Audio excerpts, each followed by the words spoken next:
This seriously screwed me over one time, so you do not want to have this happen to you, trust me. Keep on watching so that you don't miss the top 5 mistakes you do not want to make while you are traveling.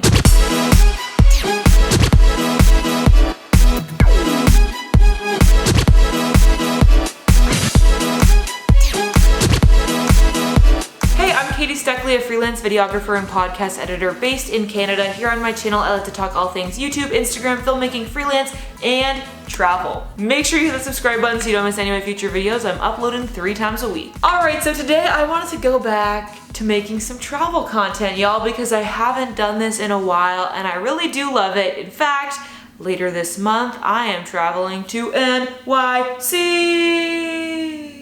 And so I just wanted to chat about some mistakes that people are kind of prone to make while traveling, and these 5 ones are ones that really you want to avoid because it is not fun. So if you're taking a trip in the near future, make sure you keep on watching so that you don't run into these issues like I have. Also, before I keep going, let me know in the comments if you want to see some travel vlogs from New York because I'm pumped to make some. So this might seem obvious, but the first thing that you absolutely do not want to do is lose your passport. Now I know, of course, it's expensive to replace, it's going to be annoying to get home, but there's more. So in Canada anyway, if you lose your passport too many times, they might eventually just stop giving you one. I didn't even know about this before until I was talking once with my friend Sarah, and she was like, yeah, like they might just never give you a passport again. Like, banned from travel for life. You don't want that. So if that's not motivation enough, I don't know what will be. When you are traveling, make sure that you keep your passport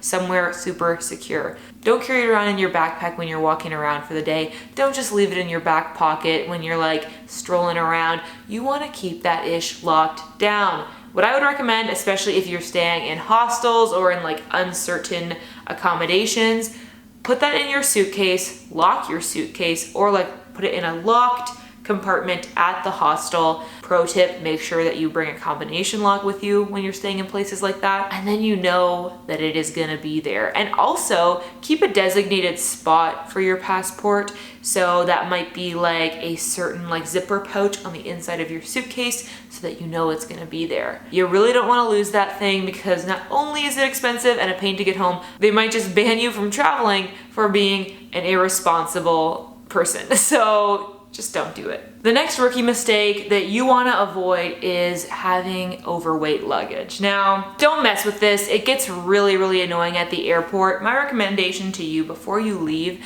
is to weigh your suitcase. The easiest way to do this is to step on the scale, mentally record your weight, step on the scale now with the suitcase, and subtract your own weight from the second one. You'll find out how much your suitcase weighs. This is important because you don't want to be at the airport like I was the one time, having to remove stuff from your checked bag and get that all sorted out. It was super annoying. The thing is, you probably have a bathroom scale at home, but you might not have one when you're traveling. So my best advice for you is just to really try not to like get that much stuff, or if you are gonna purchase souvenirs, make sure that you have consciously decided to leave an extra 10 pounds or whatever it is in your suitcase when you do that initial weighing, because sometimes people at the baggage check are strict and you don't wanna get fricked over by this. When I traveled to Ecuador back in February, I did check a bag, even though I mostly always travel with carry-ons, but this time I was doing a filmmaking trip for a travel company, so I needed to bring like all of my gear. So I had a checked bag that had my tripod in it.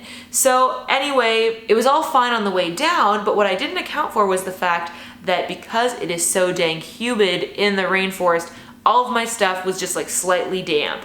And so it was overweight coming back. And so I had to take the tripod out, but I had prepared for this. I was like, if I need to take out the tripod, it's fine. Dan doesn't have a carry-on. This will become his carry-on. So that was fine leaving Ecuador, but then when we transferred to another flight in Mexico City, the security people in Mexico were like, this tripod could be used as a blunt object to bludgeon somebody on the plane. You cannot bring it as a carry-on.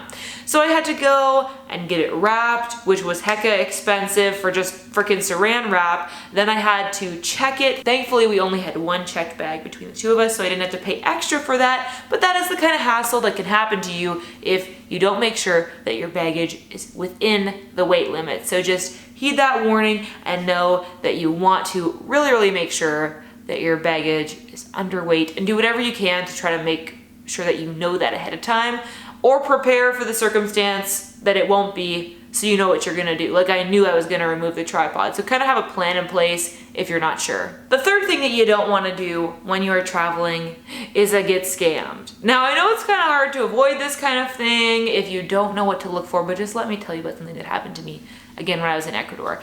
So I was on this work trip and I was like, you know what, normally I just am a Wi-Fi scouter and don't like get an international phone plan when I'm traveling, but I was like, this time I really want to, so that I can like keep posting to Instagram and stuff. So I went to Claro, which is like a cell phone provider in South America, I guess, and I got like a local SIM card with a plan, and I know that I paid for a 3 GB plan.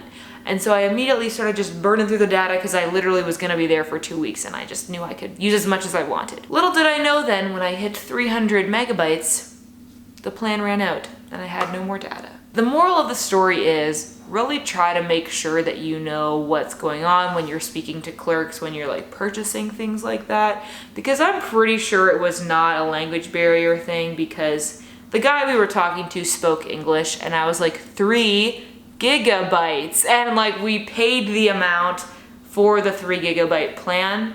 Here's the thing, I do not blame people really for taking advantage of rich white tourists, because like, fair, but I honestly would have just paid more to have 3 gigabytes because I was kind of depending on having that data. So just try to like really pay attention to what's going on when you're making purchases to avoid kind of sucky situations like that. The fourth mistake you do not want to make is neglecting to investigate the public bathroom situation. Without getting too far into the details of it, let me just tell you that I discovered that a lot of public washrooms in Ecuador don't provide toilet paper the hard way. I discovered it the hard way. Yeah, so just like maybe do a little bit of research online into it just so you know beforehand, because it's the kind of thing where you are like so used to just doing what you're doing, and then all of a sudden you're in an Ecuadorian bathroom stall and you're like, there's no toilet paper dispenser anywhere. It's not like the toilet paper is just missing, like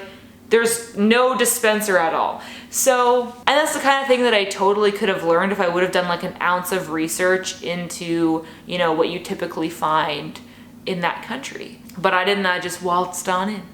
So yeah, just keep that in mind, because it's so easy when you live in a certain area of the world to be like, that's just normal, especially when it comes to super mundane things like public toilets. You're like, it's probably the same everywhere. And then, you know, you go to Europe and you're like, they're freaking charging me money for this. And then you go to Ecuador and you're like, you gotta pay for the toilet paper or bring your own.